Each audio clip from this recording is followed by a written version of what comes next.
আচ্ছা, সবাই আসছেন, চলেন আমরা শুরু করি আলোচনা। আলোচনাটা হলো কি, শব্দগুলো যে আপনারা দেখতে পান ইংরেজি, এই শব্দগুলো যে আপনারা দেখতে পান, এই শব্দগুলো আসলে কোত্থেকে আসছে এটা আমাদেরকে আসলে জানতে হবে। জানার দরকার নাই, শব্দ তো ডিকশনারিতে খুললেই পান, মোবাইলের অ্যাপস এর মধ্যে শব্দ, তবে এগুলো সম্পর্কে একটু জেনে রাখলে ভালো। মানে আমি একটু বলে দিই তাহলে। ইংরেজদেরকে একটা সময় কারা শাসন করতে জানেন? ইংরেজদেরকে একটা সময় শাসন করেছিল হলো জার্মান জাতিরা। জার্মান, জার্মানের মানে হলো জার্মান জাতি ইংরেজদেরকে একটা সময় শাসন করেছিল। আবার ইংরেজদেরকে একটা সময় শাসন করেছিল ফ্রান্স। কারা? ফ্রান্সের নরমান জাতি। আর এই এদিকের এই স্যাক্সন জাতি নামে একটা জাতি আছে। এই জার্মানের স্যাক্সন জাতি এবং ফ্রান্সের নরমান জাতিরা ইংরেজদেরকে শাসন করছিল। এর আগে এই দুই জাতিরও আগে ইংরেজদেরকে শাসন করছিল ল্যাটিনরা। এই কারণে ইংরেজি শব্দের মধ্যে, ইংরেজি ডিকশনারির মধ্যে প্রচুর শব্দ দেখতে পাবেন যেটা ল্যাটিন থেকে আসছে। এটা এটা গ্রিক থেকে আসছে। কোত্থেকে আসছে? এটা গ্রিক থেকে আসছে।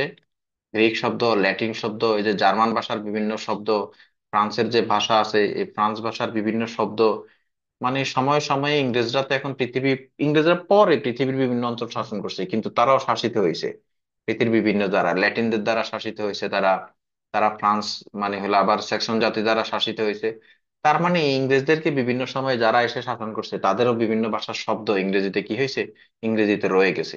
ইংরেজিতে যে আপনারা এত হাজার হাজার লাখ লাখ শব্দ দেখতে পান ইংরেজির, মানে ধরেন যে 60% আছে ইংরেজদের নিজেদের শব্দ, বাকি 40% ইংরেজি ভাষা এসে কি হয়েছে, পরবর্তীতে ইংরেজি হয়ে গেছে আর কি। এই হলো ইংরেজি শব্দের মানে হলো উৎপত্তি। যাই হোক, ওইগুলো আমাদের কথা না, আমরা তো ওয়ার্ডে চলে আসছি। কোথায় চলে আসছি? ওয়ার্ডে চলে আসছি। এখন ওয়ার্ডের গুরুত্ব কি জানেন? আমি আপনাদেরকে একটা কথা বলে দিই, যারাই কম্পিটিটিভ এক্সাম গুলোতে নিয়মিত অংশগ্রহণ করবেন, সামনের দিকে মানে হলো ভালো কিছু করার প্রয়াস আছে, ইংরেজি শিখবেন, আপনাদেরকে প্রচুর পরিমাণে ওয়ার্ড শিখতে হবে। কি শিখতে হবে? প্রচুর পরিমাণে ওয়ার্ড। মানে এটার শেখার কোনো কি নাই, বিকল্প নাই। এখন আমি তো ক্লাসে শিখাবোই, যেহেতু মনে করেন যে আমি আপনাদের এখানে 150-200 ক্লাস নিব, আমি তো 150-200 ক্লাস যদি আমি নিই, আমি যদি 10টা করেও শিখাই, মোটামুটি 2000-1500 শব্দ হয়ে যাবে। এগুলো হবে হলো কম্পিটিটিভ এক্সামের জন্য আমার যে শব্দগুলো। কিন্তু আপনারা এমনি নিয়মিত মানে স্পিকিং করার জন্য, নিয়মিত পড়ার জন্য, এগুলোর জন্য লং ম্যানের একটা কি আছে, লং ম্যানের 3000 একটা ওয়ার্ড লিস্ট আছে। একবারে সোজাই, যেমন গো, কুক, এ জাতীয় শব্দের একটা কি আছে, একটা ইয়ে আছে। আপনারা চাইলে আমি আপনাদেরকে পিডিএফটা দিয়ে দিতে পারি। নিয়মিত অবসর সময় এগুলো পড়বেন আর কি। এই 3000 শব্দ দেখবেন যে আপনি উঠতে বসতে পড়লে মানে শিখলে, আপনি যখন ইংরেজি পড়তে যাবেন দেখবেন যে এই শব্দগুলো পাচ্ছেন সবগুলো। আপনি ইংরেজি কারো কাছ থেকে শুনলে এই 3000-এর মধ্যেই, এই 3000-এর মধ্যে সবকিছু করা যায়, ইংরেজি লেখা যায়, বলা যায়, শোনা যায়। তো আপনারা সব সময় ব্যবহৃত একবারে ফ্রিকোয়েন্টলি ইউজড যে শব্দগুলো আছে এগুলো একটু দেখে নিন। আপনাদের যদি মনে হয় যে আপনি এটার পিডিএফটা দিয়ে দিন, আমি আপনাদের গ্রুপে দিয়ে দিব।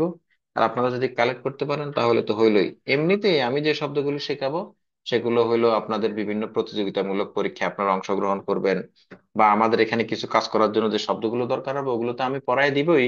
কিন্তু এর বাহিরে নিয়মিত ফ্রিকোয়েন্টলি ইউজড যে শব্দগুলো আছে, লগম্যানের একটা কি আছে, পিডিএফ আছে। আপনারা চাইলে আমি তো এটা এখনই দিয়ে দিতে পারি, আপনারা একটু নিয়মিত এগুলো কি করিয়েন, মানে এটা এই লংম্যানের এই পিডিএফ গুলো আপনারা কি, আমি পিডিএফটা দেখি আমার ল্যাপটপে আছে কিনা, অনেক আগে ছিল। এই যে লংম্যানের মানে হলো গ্রামার প্র্যাকটিস, এই যে 3000 ওয়ার্ডের একটা লিস্ট আছে। আপনার এই শব্দগুলো কি করিয়েন, এখানকার যে শব্দগুলো আপনারা সবগুলো পরিচিত আপনাদের সাথে, মানে উঠতে বসতে এই শব্দগুলো একটু কি করিয়েন, একটু এগুলো দেখে নিয়েন। আর কোথাও না বুঝলে আমাকে বলিয়েন। দেখেন আমি যদি বলি, এই আপনার এই শব্দগুলো আপনাদের পরিচিত, আপনাদের বিশ্বাস হবে। দেখবেন এই যে profession, professional, professor, profile, profit, এগুলো সব প্রোগ্রাম, প্রোগ্রাম, প্রগ্রেস, তারপর হলো প্রজেক্ট, প্রমিস, প্রমিস সবগুলো আপনাদের যে প্রমোট করা, তারপরে হলো এই যে প্রমোশন, প্রম্পট। হয়তো প্রম্পট আপনাদের পরিচিত না হইতে পারে, তবে প্রম্পট মানে হলো হঠাৎ, সাডেন। তারপরে প্রুফ, এগুলো দেখে নিবেন আর কি। আপনারা দেখে দেখে কোনায়, এটা এটা কত 12-13 পৃষ্ঠার একটা ইয়ে, সম্ভবত 16 পৃষ্ঠার। এটা আপনারা, আমি আমার স্টুডেন্টকে এটা সবসময় নিয়মিত পড়তে বলি, কারণ এই শব্দগুলো ব্যবহার করে ইংরেজি লেখা হয়, বলা হয়। আপনারা এগুলো যদি নিয়মিত একটু চর্চার মধ্যে রাখেন তাহলে আপনারা, এমন কোনো শব্দ নাই যে আপনারা দেখেন নাই। আপনারা নিজেরা এখানকার মনে করেন যে 3000-এর মধ্যে এমন আছে 2000 শব্দ শুনেন, জানেন, দেখছেন, বাকি 1000 হয়তো বা আপনাদেরকে একটু দেখতে শুনতে হবে। এগুলোর বাইরে, এগুলো তো হলো পানি ভাতের কয় না, এগুলো পানি ভাতের পানি ভাত। এগুলোর বাইরে যে শব্দগুলো আপনাদের অ্যাডমিশন টেস্টে দরকার হবে, যে শব্দগুলো আপনারা জিআরই, জিমেট, টোফেল, আইএলটিএস দিতে দরকার হবে, ওগুলো আমি ক্লাসের ফাঁকে ফাঁকে অল্প অল্প করে পড়াই দিব, তবে এগুলো আপনাদেরকে জানতে হবে। ভালো ইংরেজি বুঝতে হলে, ভালো ইংরেজি শিখতে হলে, জানতে হলে এই শব্দগুলো অল্প অল্প করে প্রতিদিন 20টা করে দেখলেন আর কি, এই যে প্রতিদিন 5-6 মিনিট করে এই 20টা একবার পড়ে ফেললেন। 20টা করে পড়লে এই 100টা পড়তে আপনার হয়তো বা এই 5 দিন লাগবে। এভাবে এভাবে করে এই শব্দগুলোর সাথে একটু একটু করে পরিচিত হন, এগুলো সব জানাশোনা শব্দ। কেউ যদি বলে যে অ্যানাউন্স মানে ঘোষণা করা, অ্যানাউন্সমেন্ট মানে ঘোষণা, অ্যানয় মানে বিরক্ত করে, অ্যানুয়াল মানে বাৎসরিক, অ্যানাদার মানে অন্য একটা, তারপর অ্যান্সার মানে উত্তর, উত্তর দেওয়া, অ্যান্টিসিপেট মানে পূর্বানুমান করা, কোনো কিছু আগে থেকে ধারণা করা, অ্যাংজাইটি মানে হলো বিষণ্ণতা, এগুলো যদি কেউ বলে যে জানে না, অ্যানালাইজ মানে বিশ্লেষণ, অ্যানালাইসিস বিশ্লেষণ, অ্যানালিস্ট একজন বিশ্লেষক, অ্যানসিয়েন্ট মানে প্রাচীন পুরাতন, এগুলো যদি কেউ বলে যে জানে না, এন্ড এন্ড হলো ওই যে আমরা কনজাংশন হিসেবে ব্যবহার করি, অ্যাঙ্গার মানে রাগ, এগুলো কেউ যদি বলেন যে জানেন না, তার মানে তাহলে আপনি বিপদে পড়বেন সামনের দিনে। তা আপনারা চাইলে আমি হয়তো এই পিডিএফটা আপনাদেরকে দিয়ে দিব। এই মানে এই পিডিএফটা আমি গ্রুপে দিয়ে দিব, আপনারা মোবাইলে বসে বসে এগুলো পড়ে ফেলবেন, বের করারও দরকার নাই, মাঝে মধ্যে মানে বসে দেখলেন আর কি, এই শব্দগুলো দেখলে হবে কি আপনি ভালো ইংরেজি বুঝবেন, আন্ডারস্ট্যান্ডিং লেভেলটা ডেভেলপ হবে। কারণ আমার তো আপনার, আমি ইংরেজি এখানে লিখছি, আপনি একটা শব্দ জানেনই না, এটা না জানলে কিন্তু বিপদ আছে। তো এই মানে ভালো ইংরেজি বোঝার জন্য, জানার জন্য এই লিস্টটা মানে হলো খুবই দরকার। এটা ভালো লিখতে গেলেও এই শব্দগুলো আপনার জানা দরকার, হ্যাঁ। তো এগুলো জেনে নিবেন। আর এর বাহিরে ইংরেজি শব্দ, শব্দ যেহেতু আমাদের আলোচনা হচ্ছে, এর বাহিরে মানে যত কিছু প্রয়োজন হবে এগুলো আমার এখানে আমি নিজে কি করবো, আপনাদেরকে এগুলো প্রোভাইড করব। আচ্ছা, আসলে শব্দের মধ্যে ছিলাম, শব্দের পরবর্তী স্টেপটা কি, নেক্সট স্টেপটা কি বলেন তো, শব্দের পরে কি হয়? মনে করেন যে আমি এখানে ওয়ার্ড বসাইলাম, এখানে ওয়ার্ড বসাইলাম, এখানে ওয়ার্ড বসাইলাম, ওয়ার্ড বসায় বসায় আমরা কি করি? ওয়ার্ড বসায় বসায় কি বাক্য। করি? আরে বাক্য বলি, অনেকে স্পিচ। বলছে, অনেকে বলছে বাক্য। আচ্ছা, আর আর আর কারো কোনো কোনো এখানে অবজারভেশন আছে? মানে is any observation here for someone else? কারো অবজারভেশন আছে এখানে? এই আমাদের তানজিম বলো, শব্দ বসায় বসায় আমরা কি করি? একটা শব্দের সাথে আরেকটা শব্দ বসায় বসায় আমরা কি করি? বাক্য বলছে, এটা 100% ঠিক আছে, কিন্তু একটা শব্দ ফ্রেজও মিলে। হয়, তাই না? আচ্ছা, অনেকে বলছে ফ্রেজও হয়, অনেকে বলছে ফ্রেজ হয়। আচ্ছা হ্যাঁ, ফ্রেজ হয়। ফ্রেজ কি বাক্য না? এটা হলো একটা প্রশ্ন আর কি, বাক্য হইতে হলে কি লাগে, ফ্রেজ কি আসলে বাক্য না? হ্যাঁ, দারুণ দারুণ জিনিস বের হচ্ছে কিন্তু, এগুলো মানে আলোচনার ইয়ে রাখে, দাবি রাখে। আচ্ছা, একটা শব্দ মিলে একটা বাক্য হইতে পারে কিনা? আমরা তো জানি একটা বর্ণ মিলে একটা কি হইতে পারে, একটা বর্ণ মিলে একটা কি হইতে পারে, একটা বর্ণ মিলে একটা কি হইতে পারে, ওয়ার্ড হইতে পারে না? এরকম একটা একটা ওয়ার্ড দিয়ে একটা বাক্য হইতে পারে কিনা? হুম। পারে। আচ্ছা, তার মানে আগে আমরা দেখি, তার মানে বাক্য যদি একটা ওয়ার্ড হইতে পারে, আগে বাক্যের সংজ্ঞা দেখি, বাক্যের সংজ্ঞা কি, কে বলতে পারবে? বাক্যের সংজ্ঞা কে বলতে পারবে? কতগুলো অর্থপূর্ণ শব্দ পাশাপাশি বসে হুম। বাক্যের শর্ত ঠিক থেকে যদি সম্পূর্ণ অর্থ বা মনের ভাব প্রকাশ করে তাকে সেন্টেন্স বা বাক্য বলা তার হয়। মানে তুমি আমাকে বললা যে কতগুলো শব্দ, কতগুলো শব্দ। অর্থপূর্ণ। আচ্ছা, কতগুলো, এই তো একটা কথা আছে, কতগুলো অর্থপূর্ণ শব্দ পাশাপাশি বসবে, হ্যাঁ একটার পর একটা বসবে, বসে যদি কি করে? বাক্যের শর্ত ঠিক রেখে হ্যাঁ, এটা এখানে একটা দারুণ অর্থপূর্ণ দারুণ একটা কথা আছে, বাক্যের সত্যগুলো ঠিক রেখে যদি কি প্রকাশ করে? মনের ভাব প্রকাশ করে। এখন সম্পূর্ণ এখানে, মনের ভাব প্রকাশ। এখানে কথা হলো, মূল কথাটা হলো মনের ভাব। এখন আমি একটা শব্দ দিয়ে মনের ভাব প্রকাশ করতে পারি কিনা?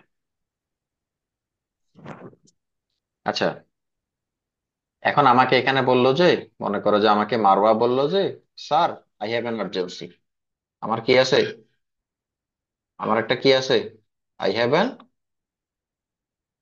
আর্জেন্সি। আমি কি ক্লাস থেকে বেরিয়ে যেতে পারি?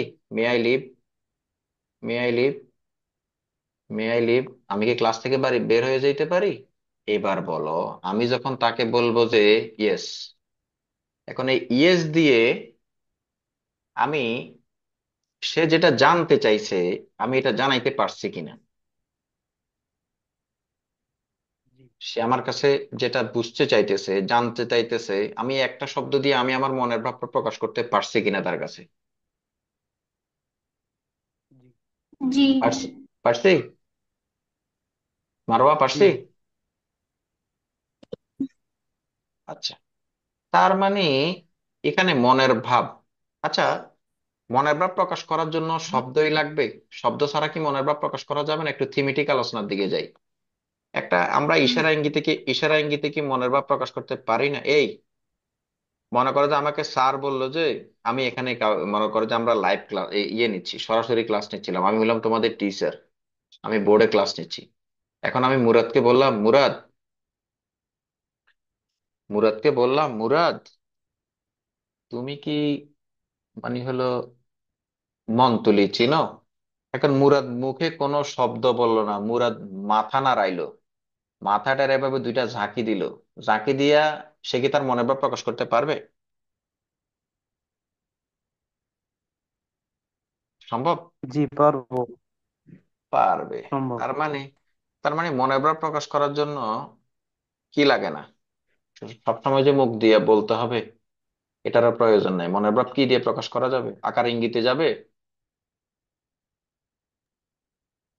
জি। হুম। যাবে। এ- এটা হইলো ভিন্ন যাব। আলোচনা আমাদের, কিন্তু আমরা যে ইংরেজি এখন শিখবো সেই ইংরেজিতে বাক্যের একটা লজিক্যাল একটা সংজ্ঞা আছে, লজিক্যাল একটা গ্রাউন্ড আছে। সেটা হলো কি, আপনি একটা কোশ্চেন পাবেন, কোশ্চেনে তো এখানে লেখা থাকবে, কি থাকবে? কোশ্চেনে তো আর আকার ইঙ্গিতের কোনো বিষয় থাকবে না। আপনাকে আমি পড়া প্রস্তুত তৈরি করতেছিল বিভিন্ন কম্পিটিটিভ এক্সামের জন্য, আপনাকে আমি ইংরেজি শেখাচ্ছি হলো আপনি ভালো ফ্রুটফুল কমিউনিকেশন করবেন কারোর সাথে। আপনি ইংরেজি শিখবেন, আপনি ইংরেজি বলবেন, আপনি ইংরেজি লিখবেন, তো লিখতে গেলে আপনাকে একটার পর একটা শব্দ বসাইতে হবে না? তার মানে আমরা যে বাক্যের কথা বলছি এখানে আমাদের ক্লাসে, সেই বাক্যের মধ্যে অবশ্যই আমাদেরকে একের পর এক শব্দ কি করতে হবে, পাশাপাশি বসাইতে হবে। হ্যাঁ, ইংরেজিতে অনেকগুলো শব্দ না হয় মাত্র একটা শব্দ দিয়ে কি হইতে পারে, বাক্য হইতে পারে। সেটা হইলো কি, সেটা হইলো গো। এখন বাক্য, আমি কাউকে বলতে পারি না গো গো, এটার অর্থ কি, যাও। আমি কাউকে কাম বলতে পারি না, কাম কাম, আসো আসো আসো, বলতে পারি না? পারি। তবে বাক্য এবং বাক্যাংশ, এটার মধ্যে কি আছে, পার্থক্য আছে। আপনারা সময় দিলে আমি আলোচনা করি। অনেকে বলে, ইংরেজিতে বলে সেন্টেন্স, অনেকে বলে হইলো ফ্রেজ। এগুলো তো বিশাল আলোচনা, এগুলো তো আমাদের ক্লাসে আসবে, এত ডিপলি আসবে, ক্ষুদ্রাতি ক্ষুদ্র এগুলোকে আমরা ভেঙে ভেঙে ভেঙে অনেক ডিপলি আলোচনা করব। জাস্ট আজকে বাক্যের সংখ্যাটা জেনে যান, কতগুলো শব্দ পাশাপাশি বসবে, কতগুলো শব্দ বলবো না, অর্থবোধক শব্দ বলবো, কি বলবো, অর্থবোধক শব্দ। কতগুলো এখানে ঝামেলা আছে, কতগুলো অর্থবোধক শব্দ পাশাপাশি বসে যদি মনের ভাব প্রকাশ করে, এই কথাটা অসম্পূর্ণ কেন? দেখেন, আমি যদি ইংরেজিতে বলি আই গো হোম, এটার অর্থ কি? এটার অর্থ কি? আমি কি যাই, কথা বলতে হবে, এখান থেকে একটা দারুণ জিনিস বাড়িতে বেরোবে। যাই। আমি বাড়িতে যাই, তার মানে এটার অর্থ আছে, এটার অর্থ আছে, এটার অর্থ আছে, কতগুলো অর্থবোধক শব্দ পাশাপাশি বসে মনের ভাব প্রকাশ করছি। কিন্তু বাড়িতে যাই। আমি যদি বলি যে আই হোম গো, সেম এখানে যে তিনটা শব্দ, এখানেও তো তিনটা শব্দ ব্যবহার করছি। তার মানে এখানে কি সমস্যা?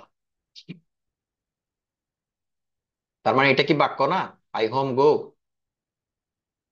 যে তিনটা শব্দ দিয়ে মনের ভাব প্রকাশ করছি, সেম তিনটা শব্দ আমি এখানে ব্যবহার করছি, তার মানে এটা বাক্য নয় কেন? এটাকে আমরা বাক্য বলতে পারবো না কেন? একটা বাক্য হওয়ার জন্য তিনটা শর্ত, একটা হলো আকাঙ্ক্ষা, আপনারা জানেন, আকাঙ্ক্ষা আসক্তি, অর্থবোধক বাক্য নয় এটা। আকাঙ্ক্ষা আসক্তি, যোগ্যতা। আকাঙ্ক্ষা আসক্তি কি, একটা বাক্য হইতে হলে বাক্যের কয়টা শর্ত পূরণ করা লাগে? তিনটা। কয়- তিনটা। এটা আসক্তিটা মিস করছে।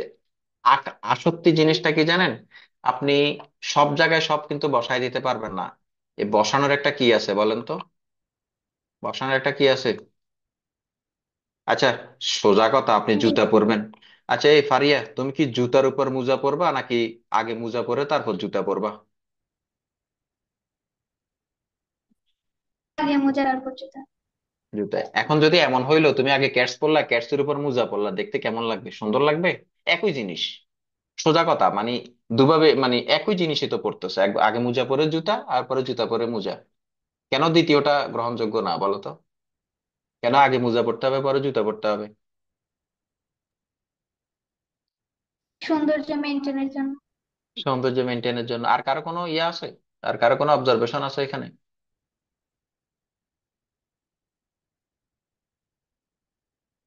বলো, এই আর কারো কোনো অবজারভেশন আছে? আর নদী থেকে মাছকে ডাইরেক্ট ধরে এনে কেন কাঁচা খেয়ে ফেলে না, রান্না কেন করা লাগে? একই তো, কাঁচা খাইলে আমরা রান্না কেন করে খাই?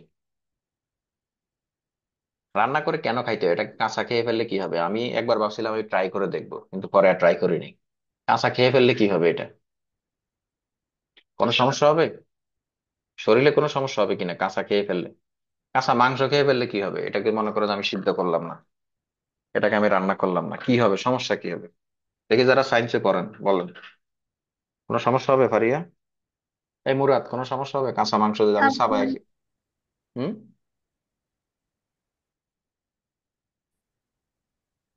কিসের জন্য আমরা রান্নাটা আসলে মূলত কিসের কিসের জন্য করি? কাঁচা খাইলে স্বাদ বেশি লাগবে নাকি রান্না করে খাইলে স্বাদ বেশি লাগে?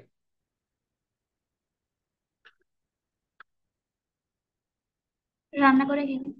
এই স্বাদ ভক্তি এগুলো ছাড়া রান্না করার পিছনে আর কোনো লজিক আছে? ইজ দেয়ার এনি লজিক মানে হলো behind cooking, except taste and preference? এই দুইটা ছাড়া মানে স্বাদ ভক্তি পছন্দ ছাড়া রান্না করার পিছনে কোনো লজিক আছে? শিখতে হবে, অনেক পড়াশোনা করতে হবে, জানতে হবে। তার মানে এইভাবে বললে জিনিসটা দেখতে বেখাপ্পা লাগে, সুন্দর লাগে না। কি লাগে না? আচ্ছা মনে করেন যে এবার birds fly in the sky, আর একটা জিনিস দেখেন দারুণ। পাখিরা কোথায় ওড়ে? পাখিরা কোথায় ওড়ে?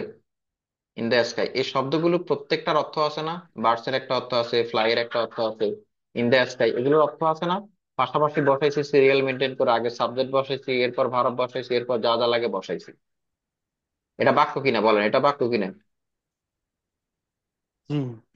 আচ্ছা এবার যদি বলি যে cows, cows flies in the sky, fly in the sky, গরু কোথায় ওড়ে? এখানে অর্থবোধক শব্দ আকাশে। পাশাপাশি পাশাপাশি বসাইছি, আবার বাক্যের এখানে সাবজেক্ট বসাইছি, এখানে ভার্ব বসাইছি, এখানে এক্সটেনশন বসাইছি, তারপরে এটা বাক্য না কেন? এটা কি মিসিং করছে? যোগ্যতা আছে। এটা কি মিসিং যোগ্যতা করছে? হারিয়েছে। যোগ্যতা হারাইছে। যোগ্যতা মানে কি? যেটার কোনো বাস্তবতা নাই, রিয়েলিটি নাই। এই গরু আকাশে উড়ে, গরু কি আকাশে উঠতে পারে? Is it possible for a cow to fly in the sky? Is there any possibility? মানে হ্যাভ না। You ever experienced or have you ever seen such a kind of things like a cow is flying in the sky? কখনো দেখছো তুমি একটা গরু আকাশে উঠছে? দেখছো তোমার চোখে? হুম? মানুষ আকাশে উঠছে এটা কখনো দেখছো? এটা আলিফ লাইলাতে দেখতে পারো তুমি, আমি আলিফ লাইলা দেখতাম ছোটবেলায়। সিংবাদ কোথায় উঠতো? সিংবাদ আকাশ থেকে উঠে একটা, সিংবাদ আকাশে উঠতো। তোমরা আলিফ লাইলা দেখছিলে ছোটবেলায়? তো মানে এগুলো কাল্পনিক মানে ইমাজিনারি জায়গায় ইয়ে উঠতে পারে। তার মানে ওই যে আমার আম্মা একটা নাটক দেখতো এরশাদ সাথে, কিরণমালা, কিরণমালা নাকি কিরণ বালা, কিরণমালা নাকি বালা? মালা। কিরণমালা। ওই কিরণমালাতে দেখতাম যে একটা ইয়ে কি জানি একটা কটকটি নাকি কি আছে, সে আকাশে উঠতে পারতো। তো এমনিতে আমাকে বলো, এই যে cows fly in the sky এটা কি সম্ভব? আমি সবকিছু বসাইছি, সাবজেক্ট বসাইছি, ভার্ব বসাইছি, যা যা আছে প্রত্যেকটা শব্দের যা যা করা লাগে, তারপর এটার বাস্তবতা নাই দেখে এটা কোনো বাক্য না, এটা যোগ্যতা মিসিং করছে। কি মিসিং করছে? যোগ্যতার আকাঙ্ক্ষা মানে কি? একটা শব্দ শোনার পরে, একটা শব্দ লিখার পরে যে আরেকটা শব্দ শোনার যে মানে এরপরে আরো যে মানে ইয়ে থাকে। গান আছে না নতুন করে কি জানি একটা গান চলতেছে তো মার্কেটে, কি জানি গান, আরে মানে মনে করেন যে আমি দুইটা শব্দ বললাম, দুইটা শব্দ বলার পরও আপনার মনে যদি কুতুর মুতুর থাকে, এরপরে কিছু একটা বসবে, এরপরে কিছু একটা বসবে, এরপরে কিছু একটা বসবে, তার মানে এটাকে বলে হলো আকাঙ্ক্ষা। তার মানে বাক্য হইতে হইলে অর্থবোধক শব্দ পাশাপাশি বসাবো, তারপরও একটা জিনিস আমাকে বলতে হবে, সেটা হলো বাক্যের যে কতগুলো মৌলিক সত্য আছে, আকাঙ্ক্ষা আসক্তি যোগ্যতা, এগুলো যতক্ষণ পর্যন্ত কি করবে না, এগুলো যতক্ষণ পর্যন্ত ফুলফিল করবে না, ততক্ষণ পর্যন্ত কোনো এক কতগুলো শব্দ পাশাপাশি বসলে এগুলোকে আমরা কি বলতে পারবো না, এগুলোকে আমরা বাক্য বলতে পারবো না। বাক্য একটা ছোটখাটো জিনিস না, এটা বিশাল একটা জিনিস। কারণ বাক্য দিয়ে আমরা কি করি? বাক্য দিয়ে আমরা মনের ভাব প্রকাশ করি। এখন মনের ভাব প্রকাশ আমরা অনেক ভাবে করতে পারি। মনের ভাব প্রকাশ আমরা বলে বলতে, মুখ দিয়ে বলে বলে মনের ভাব প্রকাশ করতে পারি। আবার লিখেও তো মনের ভাব প্রকাশ করি। দেখো একজন লেখক 1000 বছর আগে তার মনের মাধুরী মিশে উপন্যাস লিখে গেছে, গল্প কবিতা লিখে গেছে। তার মনের পাঁচ মিশালি মানে হলো ভাবনা আলোচনাগুলো একটা বইতে লিপিবদ্ধ করে সে আমাদের জন্য রেখে গেছে।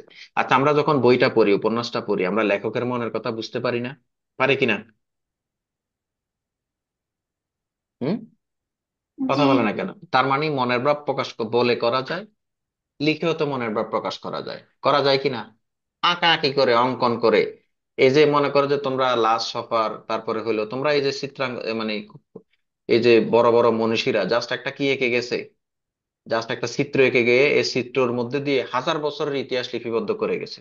আমি যদি আপনাদেরকে, এখানে তো সবাইকে পড়াবো না, আমি যাদেরকে পড়াবো, সাধারণ জ্ঞান পড়াবো, তারা দেখতে পারবেন যে আমাদের প্রাচীন ইতিহাসগুলো কিভাবে উদ্ধার করা হয়েছে। প্রাচীন বিভিন্ন শিলালিপি থেকে, মুদ্রা, কয়েন থেকে, একটা মুদ্রা একটা কয়েন থেকে হাজার বছরের ইতিহাস উদ্ধার করা সম্ভব হয়েছে।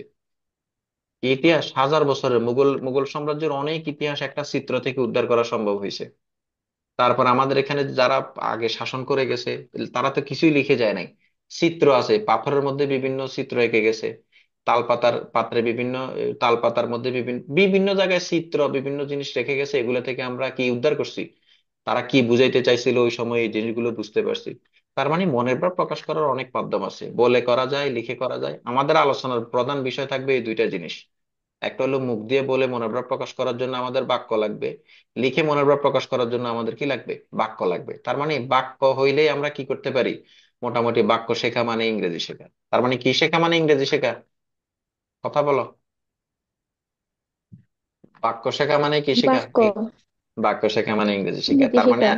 আগামী 100 থেকে 150 ক্লাসে আমি তোমাদেরকে জাস্ট কি শিখাবো, আমি তোমাদেরকে জাস্ট বাক্যই শেখাবো। এখন বাক্য মানে এই ইংরেজি বাক্যগুলো কিরকম, বাক্যগুলো কত ধরনের, রঙের ঢঙের, এখানে কোন কোন শব্দগুলো কাকে জায়গা দিতে পারবো, কাকে জায়গা দিতে পারবো না, কাকে কিভাবে জায়গা দিব, এইভাবে আমরা কি করব, এইভাবে আমরা বাক্যের মানে হলো এটাকে বলে এই চুলচেরা বিশ্লেষণ, এই জিনিসগুলো আমরা শিখবো।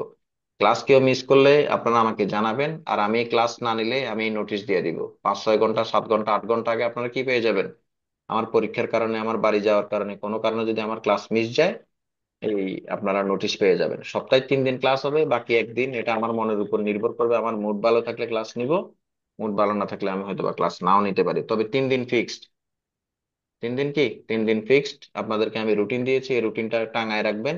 আর ক্লাসের এই লিঙ্ক এটা আপনারা আপনাদের নিজেদের কাছে সংগ্রহ করে রাখবেন। প্রচুর ক্লাস হবে এখানে, প্রচুর জিনিস শিখবেন এসে। আমার উপর বিশ্বাস রাখেন, আপনারা ক্লাসে আসেন। এমন কোনো জিনিস নাই যে এখানে আলোচনা হবে না। যে কোনো প্রতিযোগিতামূলক পরীক্ষায় চুরি মেরে সব উড়াই দিবেন। এখানে শিখবেন, বলবেন অনেক কিছু। যার যত প্রশ্ন আছে যে কোনো প্রশ্ন করা যাবে ক্লাসের বাইরেও। আপনি কোনো একটা সময় কোনো জায়গায় ইংরেজিতে কোনো একটা বিষয় নিয়ে আটকাইছেন, কোনো একটা প্রশ্ন শব্দ দেখে অর্থ বুঝতেছেন না, কোনো জায়গায় কোনো কিছু দেখে আপনি বিগড়ে গেছেন, ঘাবড়ায় গেছেন, আপনারা জাস্ট আমাকে ইনবক্স করে দিবেন বা আমাদের গ্রুপের মধ্যে এ, লিখে দিবেন। গ্রুপের মধ্যে অন্য কোনো ডিসকাশন চলবে না। পড়াশোনার বাইরে কোনো ডিসকাশন কেউ করলে মানে হলো সে ভুল করবেন, তাকে মানে হলো করবেন না, এটা করা ঠিক না। আর কারো কোনো জিজ্ঞাসা থাকলে আমাকে করতে পারবেন, গ্রুপের মধ্যেও করতে পারবেন। গ্রুপের মধ্যে জিজ্ঞাসা করলে সবাইকে জিজ্ঞাসা করা হয়ে যায়, তো চাইলে আমাকে জিজ্ঞাসা করতে পারবেন। এভাবে চলতে থাকবে, ক্লাস চলবে, ক্লাস করেন, শিখেন, আর প্রচুর শিখেন। এখানে আমার থেকে শিখতে পারবেন অনেক, এটা আমি। আর এমন কারো যদি দরকার হয় যে আপনার মানে হলো আস্তে মানে ক্লাসগুলো আগে থেকে কোনো বেসিক ফাউন্ডেশন আমরা আগে থেকে দেখতে চাইলে আমরা কিসের হেল্প নিতে পারি, আপনারা চাইলে কি করতে পারেন। আপনারা চাইলে, আমার একটা কি আছে, আমার একটা চ্যানেল আছে ফেসবুক, এটাকে কি বলে, আমার একটা ফেসবুক আমার একটা Facebook YouTube, sorry, YouTube channel আছে। ইউটিউবে একটা চ্যানেল আছে। যদি চান যে কেউ আমি ফাউন্ডেশন ভিডিও গুলো আগে থেকে একটু দেখে নিতে চাই, আগে থেকে একটু ধারণা নিতে চাই বেসিক টেসিক থেকে, চাইলে নিতে পারেন। আবার দরকারও হবে না, আমি এবার একটু ডিপলি আলোচনা করব। এবার এখানে নতুন কিছু অ্যাড হবে। আগের আলোচনা থেকে আপনি বরংস কম শিখবেন, এবার আপনি আরো বেশি শিখবেন। কি শিখবেন, এবার আপনি আরো বেশি শিখবেন। এই কারণে আমি বলি না আর কি, এই যে এখানে অনেক ভিডিও দেওয়া আছে প্রায়। আমি আগে ক্লাস নিতাম যে, এটাকে কি বলে, আগে ক্লাস নিতাম যে, এগুলো ভিডিও গুলো আপলোড দিয়ে রাখতাম আর কি। আপনাদের গুলো আমি ইউটিউবে আপলোড দিয়ে রাখবো, এগুলোই দেখিয়েন, এগুলোই বারবার করিয়েন। তবে এই সব ধরনের এগুলো আমার স্টুডেন্টরাই দেখে, মানে বেসিকলি স্টুডেন্টরাই দেখে, আর কেউ দেখে না, কারণ কেউ জানেও না, মানে এটা কমার্শিয়াল না। তো আপনারা চাইলে এখানে 2023 নামের একটা প্লে লিস্ট আছে। কারো যদি মনে হয় এখানে 38টা ভিডিও দেওয়া আছে, আমি আগে থেকে টুকটাক একটু বেসিক জেনে নিব, চাইলেও জেনে নিতে পারেন। আবার দেখেন, আগে অ্যাডমিশন পড়াইতাম যে, অ্যাডমিশন আমি এখানে 69টা ক্লাস নিছি, তার মানে এবার আপনাদের 150 ক্লাস হয়ে যাবে এখানে। মানে আগে ফাউন্ডেশনে নিতাম মাত্র 14টা, এবার নিব আমি 40টা। তার মানে আর একটু ভেঙে ভেঙে পড়াবো আর কি, আরো একটু ডিপলি। সব মিলে অনেক কিছু শিখবেন। অনেক কিছু শেখার জন্য হলো ক্লাসে আসা উচিত। সবাই ভালো থাকেন। আমাদের নেক্সট ক্লাস তো জানেনই আপনারা কি বারে, সবাই ক্লাসে চলে আসিয়েন। আজকে প্রথম দিন তো, আজকে পড়াশোনা করাবো না, ভাবছিলাম একটু গল্প টল্প করবো, সবার সাথে পরিচিত হবো, কে কি হইতে চায়, কি জানতে চায়, আর কি প্রয়োজন ইংরেজি শিখতে আসছে। আচ্ছা, আমি তারপরে একটু জিজ্ঞেস করে নিই। আচ্ছা, আমাকে বলেন তো মারো, আপনি কেন ইংরেজি শিখতে আসছেন, এটা একটু বলেন। মানে আপনার কোন কাজে, মানে কোন কাজে লাগবে ইংরেজি, মানে প্রয়োজনটা কি? সামনে এইচএসসি পরীক্ষা দিবেন, এটাই তো? সামনে ভার্সিটির মিশনের জন্য একটু ইচ্ছা আছে আর কি। আচ্ছা, ভার্সিটি অ্যাডমিশনের ইচ্ছা আছে। আমাদের তানজিমেরটা তো আমি জানি, ফারিয়ারটাও জানি। মেহেরাজ কেন ইংরেজি শিখতে চাও বলো? আনমিউট করে বলো, তোমার কোন কাজে ইংরেজি লাগবে এটা বলো। মুরাদও বলো, একটু করে দেখি, দুজন একসাথেই বলো। তোমার ইংরেজি তুমি কোন কাজে লাগাইতে চাও? তুমি অ্যাডমিশন দিবা নাকি বিদেশ, আইএলটিএস বা অন্য কোনো? অ্যাডমিশন, অ্যাডমিশনের জন্য। অ্যাডমিশনের জন্য। মুরাদ কিসের জন্য? ইংরেজিতে কথা বলার জন্য। আচ্ছা, এই প্রচুর কথা বলতে পারবা, দেখবা আস্তে আস্তে ক্লাস করতে থাকা। তুমি তো আমাকে চেনোই, তুমি তো জানোই অনেক আগে থেকে, তুমি তো প্রচুর কথা বলতে পারবা। এই কারণে তোমাদের যারা কথা বলতে চাও, যারা এরকম লিখতে চাও ভালো, তাদের জন্য তো আগামী ক্লাস থেকে দেখবা বিভিন্ন সারপ্রাইজ থাকবে, এগুলো সবকিছুই হবে। আজকে আমি এখানে কোনো লেকচার শিটও তৈরি করতে পারি নাই তো। আমি আমি তো শ্বশুর বাড়িতে আছি। ঠিক আছে, ভালো থাকিও সবাই। আল্লাহ হাফেজ। আচ্ছা, পিডিএফটা একটু পাঠাই দিবেন গ্রুপে, আচ্ছা, হ্যাঁ হ্যাঁ, হালকা আমি করে। জি আমি পিডিএফটা দিয়ে দিব। ঠিক আছে, ভালো থাকিও। আল্লাহ হাফেজ। আসসালামু আলাইকুম রহমতুল্লাহ। ভাই।